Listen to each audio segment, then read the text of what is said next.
Hey, how's everybody doing? I hope you're enjoying your day today. I hope you're having a great day, a blessed day, whatever it is you may be doing, wherever you may be. I hope that just Jesus is just blessing you with an awesome day.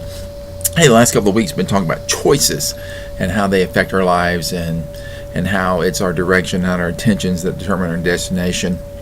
I had to get that in there. But I started thinking about that some more and started thinking about obstacles. And what is an obstacle?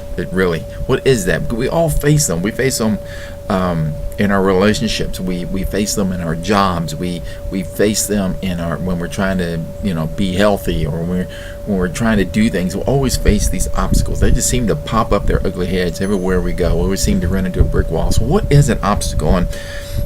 And I just basically here's an obstacle. My definition of an obstacle anyway is this. Is an obstacle appears when we take our eyes off of our goal. When we stop looking at our goal and stop looking at that, obstacles begin to appear.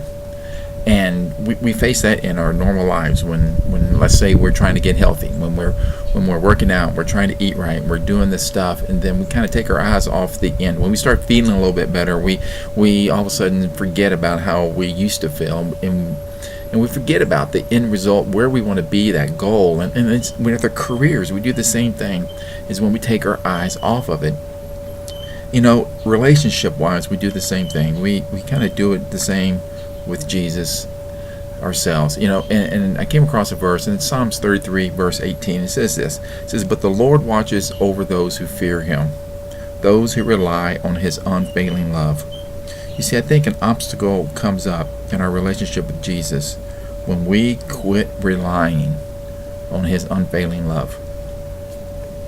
And we do it all the time. We get comfortable with our relationship with Jesus. We get comfortable with how things are going, and we just forget, and we don't rely on him anymore. We don't put our full trust in him anymore because things are just good. It's just like me and my health-wise.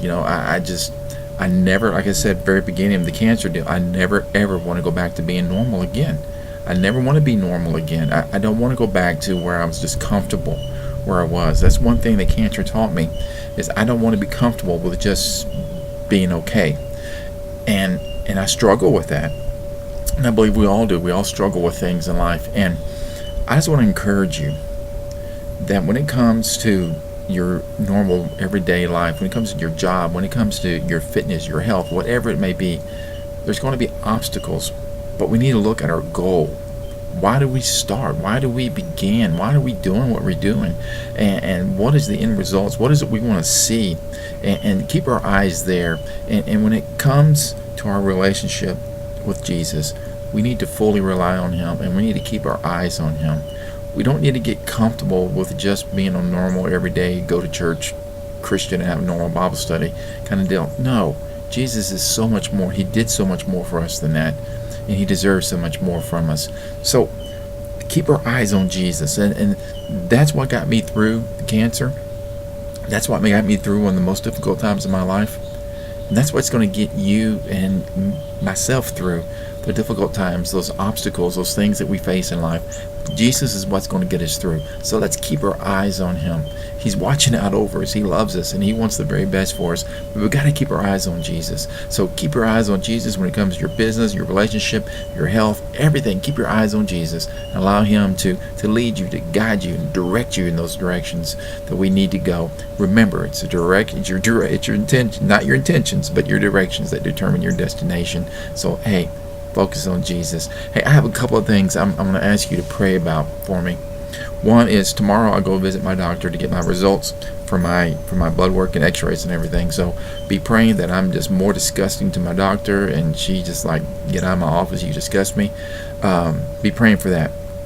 Secondly, I need you praying for a good friend of mine, my partner in crime. He was there with me in Wharton, and when I was the youth pastor there, just my right hand man. I love this guy, and I love his family so much. The Matthews family. Be praying for them. Their son, who was in the Marine Corps, passed away, and they got the news Friday morning, and I need you praying for them, praying for him for comfort, praying for peace. You know, you never understand why these things kind of happen. He was in my youth group and one of my students, and it hurts really bad.